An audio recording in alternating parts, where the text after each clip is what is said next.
Assalamualaikum warahmatullahi wabarakatuh. Alhamdulillahi rabbil alamin. Wassalatu wassalamu ala ashrafil anbiya'i wal mursalin wa ala alihi wa sahbihi ajma'in. Subhanaka la ilma lana illa ma 'allamtana innaka antal alimul hakim. Subhanaka la fahma lana illa ma fahamtana innaka antal jawadul karim. Wala hawla wala quwwata illa billahil aliyyil azim. Rabbi shrah li sadri wa yassir li amri wahlul 'uqdatam min lisani yafqahu qawli. Alhamdulillah, marilah sama-sama kita memanjatkan kesyukuran kita ke hadirat Allah Subhanahu wa taala. Dengan kurniaannya, dengan hidayah daripadanya, dapat kita menunaikan perintah Allah Subhanahu wa taala. Mudah-mudahan Allah Subhanahu wa taala redha dengan segala amalan kita, menjadikan amalan-amalan tersebut asbab untuk kejayaan kepada kita di kehidupan yang sementara ini dan juga di kehidupan yang kekal abadi nanti, insya-Allah. Pada malam ini kita akan sambung lagi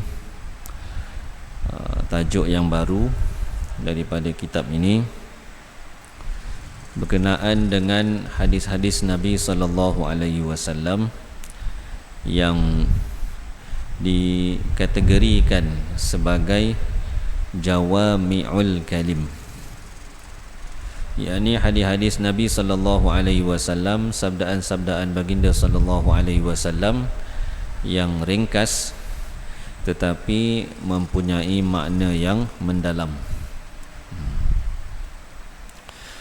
Qala al-musannif rahimahullahu ta'ala wa nafa'ana bihi wa bi'ulumihi fid dharain amin. Al-faslu ats-tsalitsu fi 313 haditsan min jawami'i kalimihi sallallahu alaihi wasallam. Fasal yang ketiga, sebanyak 313 buah hadis daripada ucapan-ucapan baginda sallallahu alaihi wasallam yang mempunyai makna-makna yang banyak tetapi lafaznya sedikit. Yakni keistimewaan Nabi sallallahu alaihi wasallam.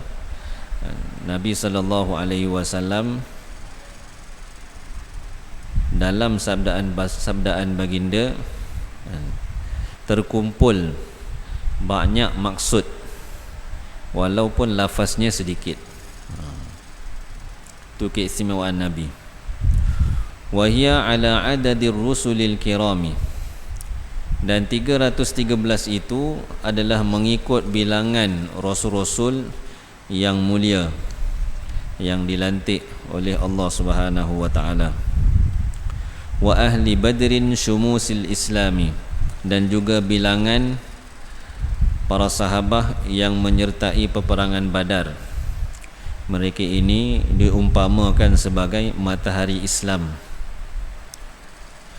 Ikhtartuha minasy-syifa lil qadhi Iyad wal mawahib ladunniyati lil 'allamati al-Qustullani wal jami' as-saghiri والدرر المنتثرة في الأحاديث المشتهرة كلاهما للحافظ السيوطي wa kunuzil haqaiqi wa tabaqatil awliya'i kilahuma lil 'allamatil Munawi.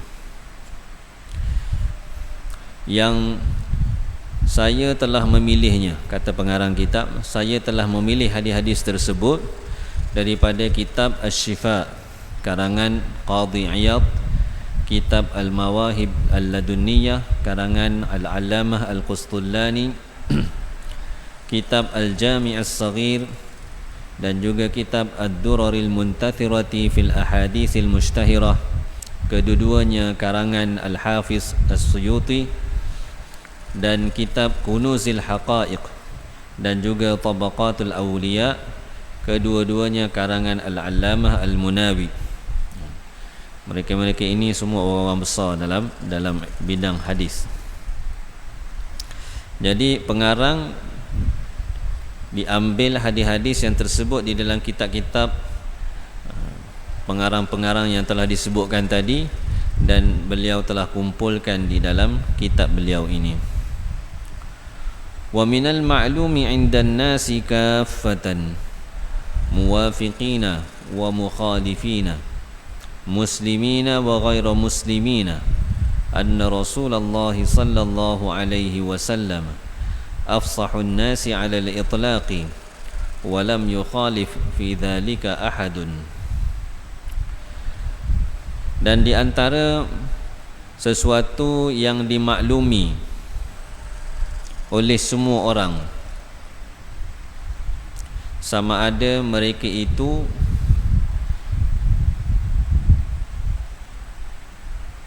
sama agama ataupun berbeza agama, Islam, tidak Islam, semuanya mengetahui bahawa Rasulullah sallallahu alaihi wasallam adalah afsahun nasi 'alal itlaqi, manusia yang paling fasih percakapannya secara mutlak, dan tidak ada sesiapa pun yang berbeza pendapat dalam kenyataan ini. Semua orang sepakat, orang tu Islam ke, orang tidak Islam ke, mereka sepakat bahawa Nabi SAW adalah manusia yang paling fasih percakapannya. Itu antara mukjizat yang Allah Subhanahu wa taala kurniakan kepada Nabi.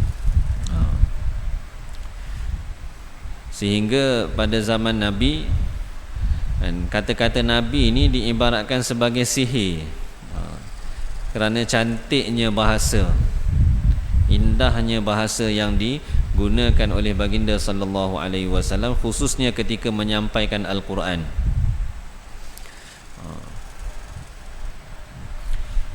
Sehingga orang kafir kata jangan dengar apa hak Muhammad kata tu, jangan dengar. Kalau dengar habis. Dengar masuk Islam. Ada satu orang sahabat, sebelum dia memeluk Islam, nama dia Tufail bin Amr Ad-Dausi, dia daripada kabilah Daus. Satu ketika dia datang ke Mekah. Bila dia datang ke Mekah, maka orang-orang Mekah, sebab dia ni antara orang yang menjadi ketua di dalam kabilah Daus, maka bila dia sampai di Mekah, ramai orang Mekah mari jumpa dia, bagi tahu dia jangan dengar ni ada satu orang ni nama Muhammad, kamu jangan dengar apa dia kata. Dia kata begitu banyak sekali mereka ini mendesak supaya jangan dengar, sehingga saya dah letak dalam hati ni, saya takkan dengar apa yang Muhammad nak kata. Dan untuk kuatkan lagi supaya dia tak dapat dengar tu, maka dia telah sumbat telinga dia dengan kapas. Sumbat telinga supaya tak dengar. Sebab yang diberi peringatan ni jangan dengar, walaupun apa yang dibaca oleh Muhammad ni pun jangan dengar. Bukan setakat percakapan. Kalau dia tengah semayang, dia baca Quran, jangan dengar. Jadi begitu Tufail bin Amr Ad-Dawsi, dia telah buat niat yang sungguh-sungguh, dia sumbat kapal. Maka satu ketika dia masuk di dalam Masjidil Haram. Pada waktu itu Nabi tengah solat, Nabi tengah semayang. Masuk sumbat telinga dengan kapal. Tapi dalam keadaan tu pun Allah Subhanahu Wa Taala nak beri dia dengar juga, terdengar juga sedikit bacaan Nabi sallallahu alaihi wasallam di dalam solat itu. Mari masuk dalam hati dia, dia kata, aku ni orang cerdik.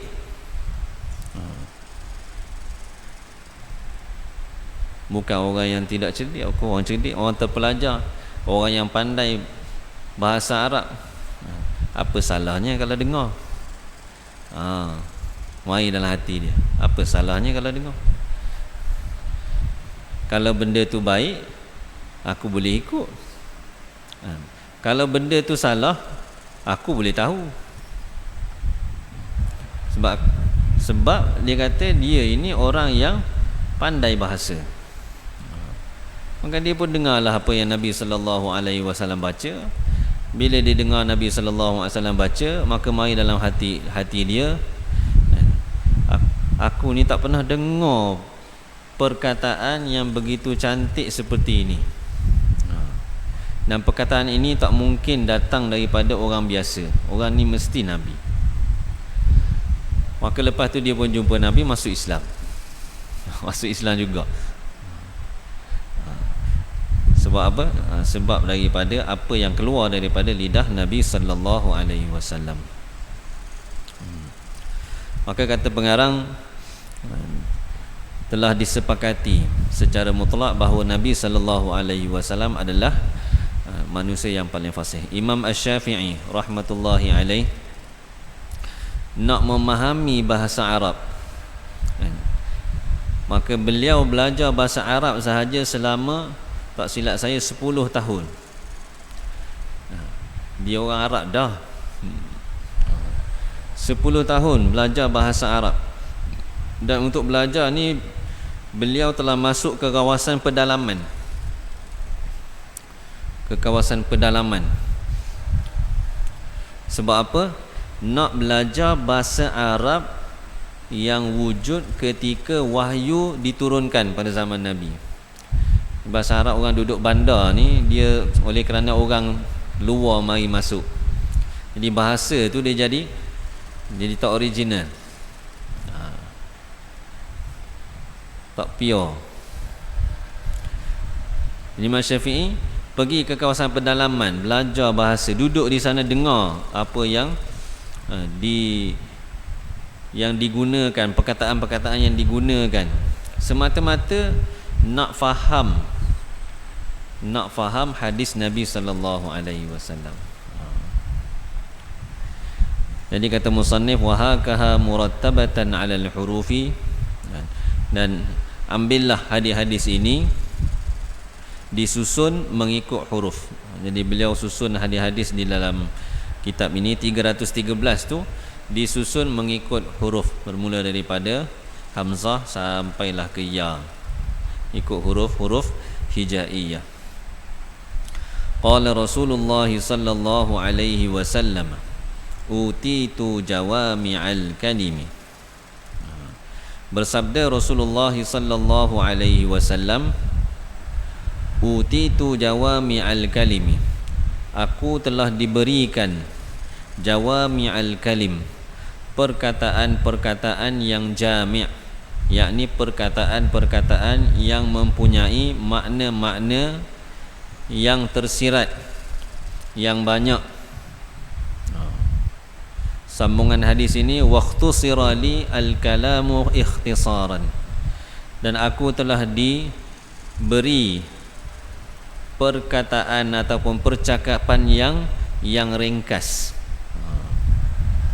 Sebab Nabi sallallahu alaihi wasallam nak buat dakwah, nak ajar orang yang datang kepada baginda ni ada orang yang bagus, ada orang yang mari daripada kawasan pedalaman, orang yang tak tahu apa-apa. Jadi kalau sebut beritahu secara panjang lebar, ni susah nak ingat. Nabi beri percakapan yang ringkas, tetapi di dalamnya ada makna yang banyak. Utitu jawami'al kalim. Ini keistimewaan baginda sallallahu alaihi wasallam. Maknanya Allah Subhanahu wa taala beri kepada Nabi sallallahu alaihi wasallam satu kemampuan untuk meringkaskan penyampaian, tetapi di dalamnya terdapat makna yang banyak dan difahami. Kalau ringkas sangat, memang orang yang bercakap dia tahu apa dia nak cakap, tapi orang yang dengar tu tak tahu. Tapi Nabi sallallahu alaihi wasallam punya percakapan walaupun ringkas, tetapi para sahabat radhiyallahu anhum yang mendengar sabdaan-sabdaan baginda sallallahu alaihi wasallam, mereka dapat faham bukan setakat apa yang disebut sahaja, tetapi lebih daripada itu.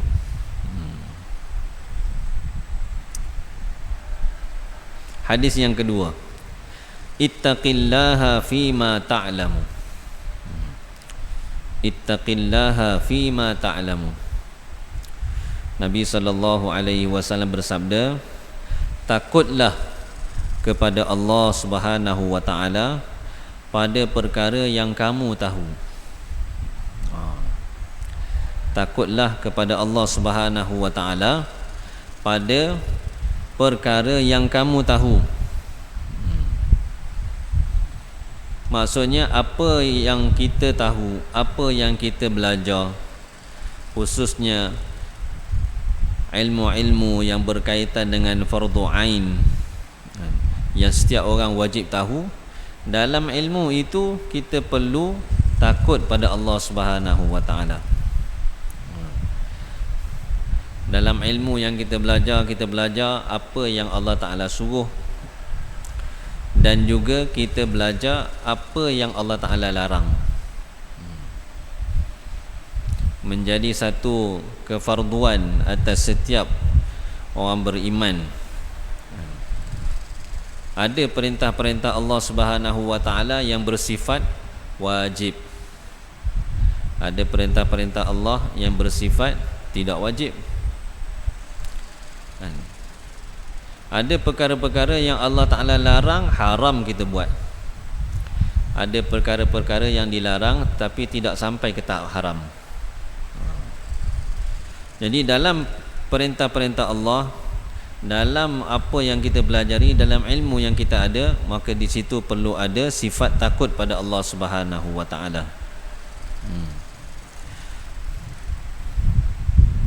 Kerana dalam bab ilmu ni ada satu hadis Nabi sallallahu alaihi wasallam.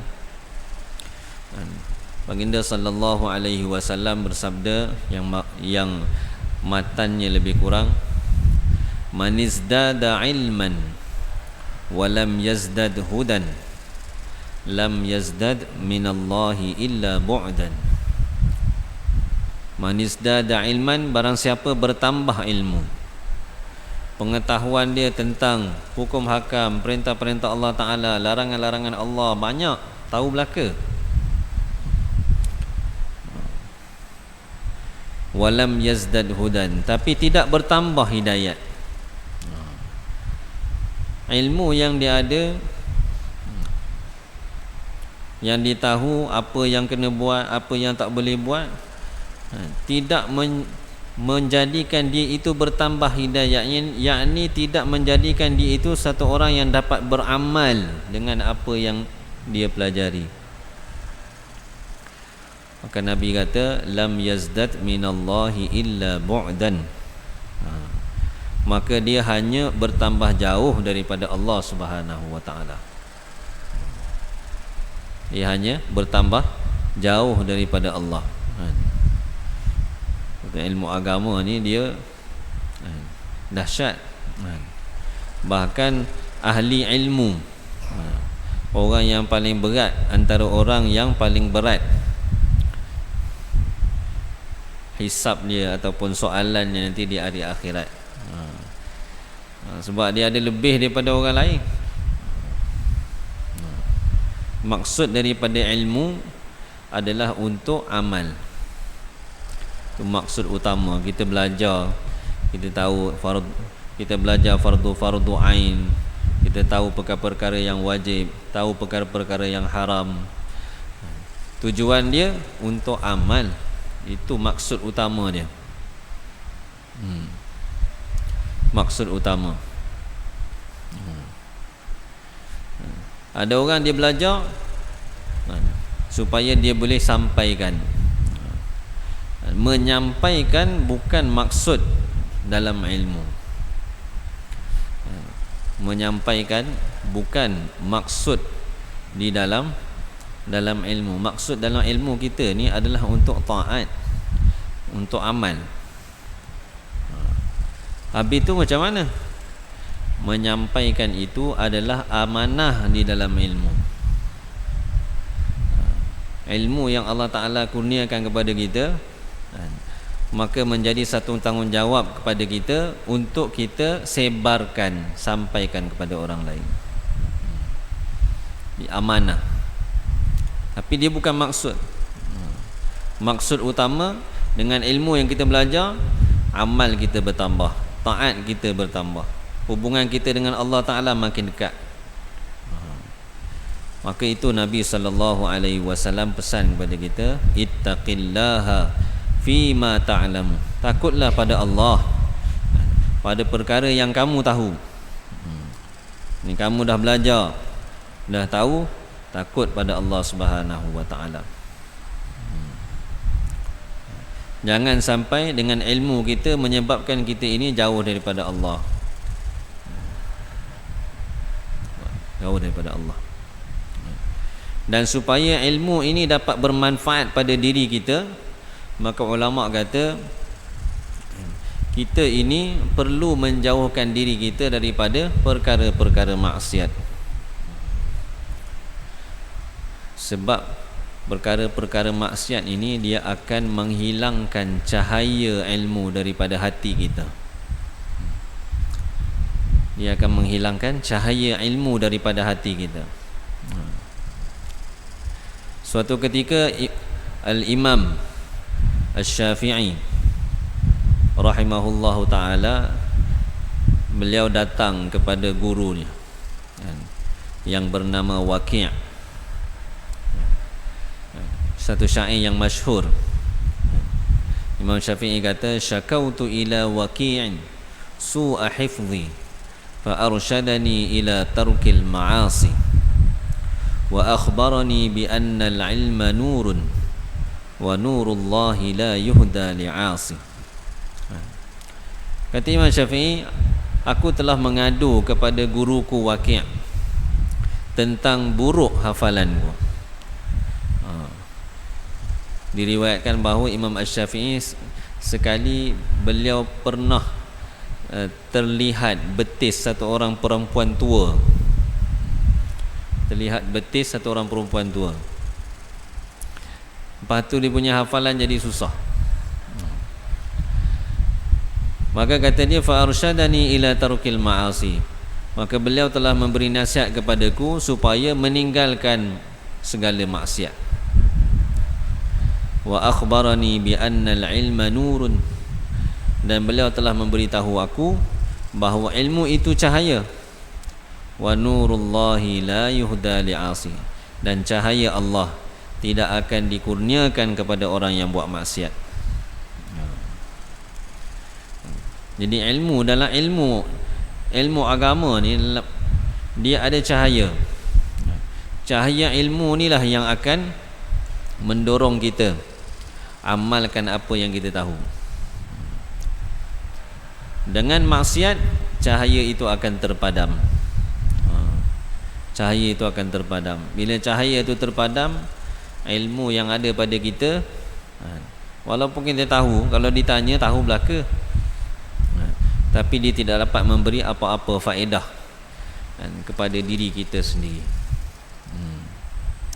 Perkara ini banyak diberi penekanan oleh para ulama, khususnya kalau orang yang belajar ilmu lah, orang yang belajar ilmu agama khususnya, selalu dipesan hendaklah bertakwa pada Allah. Dalam Al-Quran pun Allah Ta'ala sebut wattaqullah wa yu'allimukumullah. Takwalah kepada Allah dan Allah akan ajar kamu. Allah beri ilmu pula.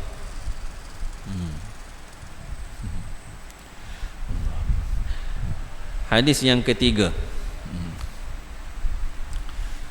sabda Nabi sallallahu alaihi wasallam, ittaqillaha fi usrika wa yusrika. Ittaqillaha fi usrika wa yusrika. Takutlah kepada Allah semasa kamu susah dan semasa kamu senang. Nabi sebut ringkas je, semasa senang, semasa susah. Maksudnya setiap masa. Sebut dua je, masa senang, masa susah. Tapi maksud dia ialah setiap masa. Setiap masa kita ini kena takut pada Allah. Waktu susah pun kena takut pada Allah. Waktu sempit kena takut pada Allah. Waktu sedih kena takut pada Allah. Waktu senang, waktu gembira, waktu lapang pun kena takut pada Allah Subhanahu wa ta'ala. Sebab apa? Kalau perasaan takut ini tidak ada, dengan kesusahan yang datang menimpa kita, akan menyebabkan kita ini melanggar batasan Allah. Melanggar batasan Allah Subhanahu wa ta'ala. Apa yang Allah Ta'ala larang, kita buat. Sebab apa? Kita rasa saya ni susah, terdesak, tak apa buat. Nabi kata waktu susah pun kena takut pada Allah. Ataupun pada waktu susah kita abaikan perintah Allah dengan alasan susah, kita ni susah. Datang waktu solat, sebab kita rasa susah, maka kita pun tangguhkan solat sampai terlepas daripada waktunya. Waktu senang pun kena takut pada Allah Subhanahu wa ta'ala, supaya dalam kesenangan kita, dalam kegembiraan kita, tidaklah sampai kita ini melampaui batas, sehingga kita melakukan sesuatu yang Allah tidak redha kepada kita. Gembira sangat ni, suka sangat, mewah sangat, maka kata Nabi sallallahu alaihi wasallam, pada waktu susah, pada waktu senang, kedua-duanya kamu kena takut pada Allah Subhanahu wa ta'ala. Pada waktu senang, kesenangan itu satu nikmat daripada Allah. Kalau kita gunakan nikmat Allah Subhanahu wa ta'ala pada perkara yang Allah Ta'ala suka, maka nikmat itu Allah akan tambah lagi. Allah akan tambah lagi. Tapi kalau kita buat perkara yang Allah Ta'ala tidak suka, maka besar kemungkinannya nikmat itu ditarik. Bila nikmat itu ditarik, maka kita jadi susah. Maka kerana itu, pada setiap masa dan keadaan, kita hendaklah bertakwa kepada Allah Subhanahu wa ta'ala, takut pada Allah Subhanahu wa ta'ala. Tapi benda tu sebut senang, takwa pada Allah, takut pada Allah, tapi nak wujudkan dia dalam hati kita ni bukan senang. Setiap masa kita nak buat apa-apa, kita ingat pada Allah ni. Allah Ta'ala maha melihat, Allah Ta'ala nampak ni, Allah Ta'ala dengar ni. Kita duk cerita tentang keburukan orang, kata ke orang contohnya. Kalau kita ada perasaan takut pada Allah, maka kita tak ada jalan. Tak ada jalan untuk kita buat sesuatu yang Allah Ta'ala tidak suka. Sebab apa? Kita sentiasa merasakan bahawa Allah Ta'ala maha melihat, Allah Ta'ala sentiasa maha mendengar, Allah Ta'ala maha mengetahui apa yang kita buat ni. Tapi itulah, nak wujudkan dalam hati ni bukan senang. Dia kena bentuk hati kita, kena bentuk hati kita.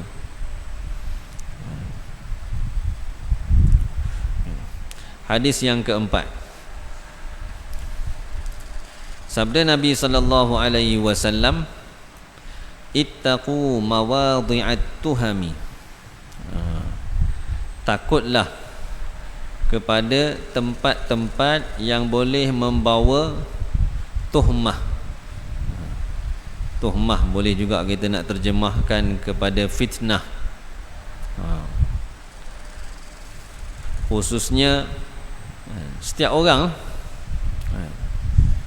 ada tempat-tempat yang kalau kita ada di situ boleh menyebabkan kita ini dituhmah, dituduh dengan sekian-sekian, dituduh macam ni, dituduh macam ni. Satu ketika Nabi sallallahu alaihi wasallam nampak ada dua orang sahabat bersama dengan isteri baginda Sayyidatina Safiyah radhiyallahu anha. Dua orang lelaki bersama dengan satu orang perempuan. Nabi terlihat dia. Maka Nabi beri pesan pada dua orang sahabat ni. Nabi kata, inna syaitana yajri min ibni adam majrad dami wa inni khashitu an yaqdhifa fi qulubikuma syai'an. Nabi kata sesungguhnya syaitan berjalan di dalam tubuh manusia ni pada tempat saluran darah, dan sesungguhnya aku bimbang bahawa syaitan itu akan mencampakkan sesuatu di dalam hati kamu untuk melakukan sesuatu yang tidak baik terhadap isteri Nabi sallallahu alaihi wasallam.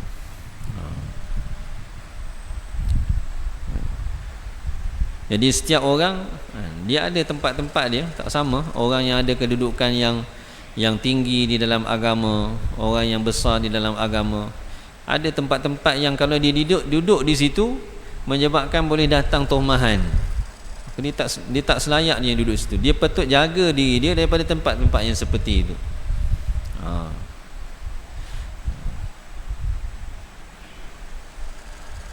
Contohnya satu orang yang pakai jubah, pakai serban, tengok ada duduk di kelab malam, contohlah.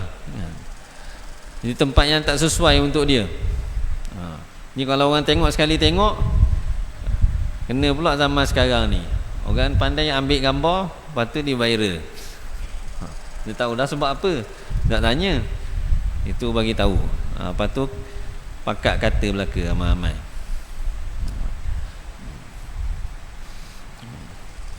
Dari segi alasan, memang setiap orang ada alasan yang tersendiri. Tetapi Nabi pesan lah, jangan kita ini berada di tempat yang boleh menyebabkan kita ini ditohmah. Maknanya kita kena jaga diri kita. Setiap orang lah. Orang ni dia ada tempat-tempat dia, keadaan-keadaan dia yang dia tak patut ada di situ. Contohnya bulan puasa, duduk dalam kedai makan. Bulan puasa, orang Islam duduk dalam kedai makan. Kedai makan Cina pula. Jadi macam orang tengok macam-macam. Itu tempat yang boleh mendatangkan tuhmah kepada kita. Maka tempat-tempat yang seperti itu kita kena jaga diri kita, supaya kita ini tidak dipersoalkan, supaya manusia yang tengok kita dia tidak ada jalan untuk pandang buruk pada kita. Dan kita pun kalau tengok orang, kita pun tak ada rasa buruk terhadap diri dia. Maka itu pesan Nabi SAW supaya kita ini jaga-jaga daripada tempat-tempat yang boleh datangkan tuhmah kepada diri kita. Biasa yang bawa cerita-cerita ni orang yang tak suka dengan kita lah, musuh-musuh kita. Bukan zaman kita je, zaman Nabi ni dah berlaku dah. Berlaku pada isteri Nabi SAW sendiri. Dan Sayyidatina Aisyah radhiyallahu taala anha dituduh, bukan tuduhan yang ringan, dituduh berzina. Dalam satu perjalanan Nabi SAW bawa Sayyidatina Aisyah radhiyallahu anha, tiba satu tempat berehat, kemudian Sayyidatina Aisyah pergi buang air. Bila pergi buang air, masa tu rombongan dah buat persiapan untuk bergerak lah. Persiapan. Di balik pada buang air, baru dia perasan bahawa kalung dia jatuh. Kalung dia terjatuh. Maka dia pergi balik kat tempat dia buang air tadi, nak ambil. Dah siap ambil, sampai semula ke tempat khemah, rombongan dah bergerak dah. Tinggal dia seorang-seorang situ. Dan selepas itu datanglah satu orang sahabat lalu, Sayyidina Safwan lalu. Dan sahabat ni kata, dia kenal Sayyidatina Aisyah. Sebab apa? Dia kata dia pernah lihat Sayyidatina Aisyah sebelum sebelum perintah hijab, sebelum turunnya perintah hijab, dia pernah tengok Sayyidatina Aisyah. Dia dikenal susuk tubuh dia. Jadi bila dia jumpa Sayyidatina Aisyah, dia suruh Sayyidatina Aisyah naik. Dia pun bawa unta, heret. Sampailah ke Madinah. Bila sampai ke Madinah, maka tersebarlah berita. Berita apa? Antara Sayyidatina Aisyah dengan Safwan ni ada berlaku sesuatu. Tapi Sayyidatina Aisyah tak tahu. Dan setelah beberapa hari berlalu, barulah dia tahu yang dia telah difitnah. Sehingga pada waktu itu Nabi SAW sendiri pun tak berani nak kata apa-apa. Ya pun tidak, tidak pun tidak.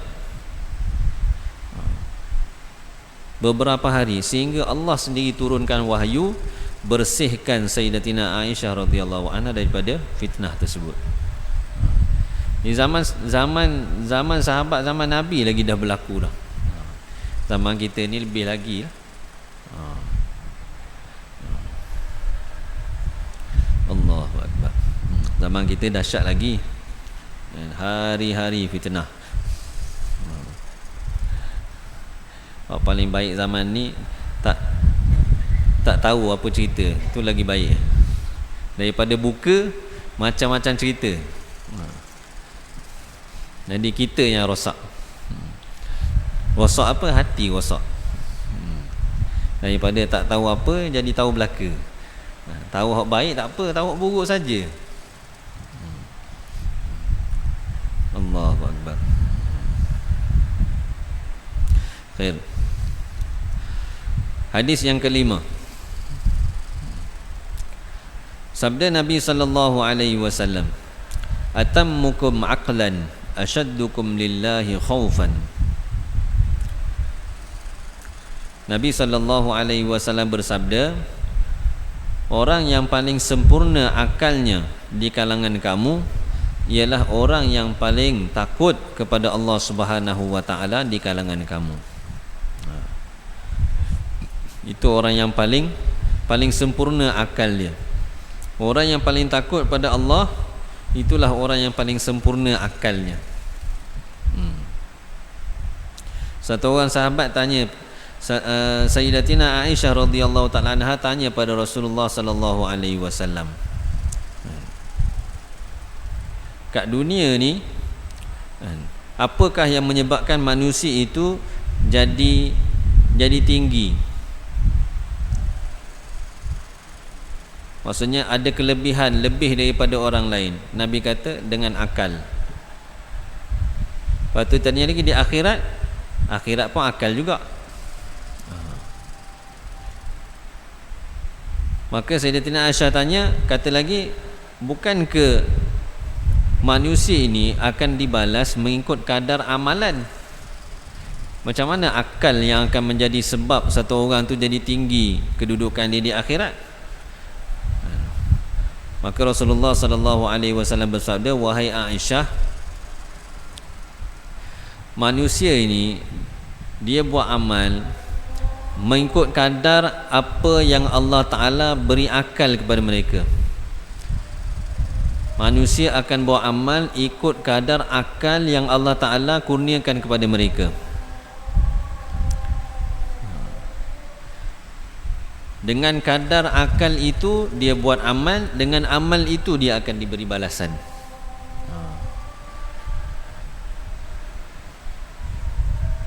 Sebab tu Nabi kata, orang yang paling sempurna akal ialah orang yang paling takut pada Allah. Sebabnya dengan akal ini dia dapat jaga perintah-perintah Allah Subhanahu wa taala, taat perintah-perintah Allah, dan pelihara diri dia daripada segala larangan-larangan Allah Subhanahu wa taala. Wallahu a'lam. Semoga Allah Subhanahu wa taala beri taufik pada saya dan kita semua dengan apa yang disampaikan pada malam ini, sama-sama dapat kita jadikan pedoman untuk diri kita dan kita niatkan untuk kita sampaikan kepada saudara-saudara kita yang lain, insya-Allah. Subhanakallahumma bihamdika asyhadu an la ilaha illa anta astaghfiruka wa atubu ilaik. Subhana rabbika rabbil izzati amma yasifun wa salamun alal mursalin walhamdulillahi rabbil alamin.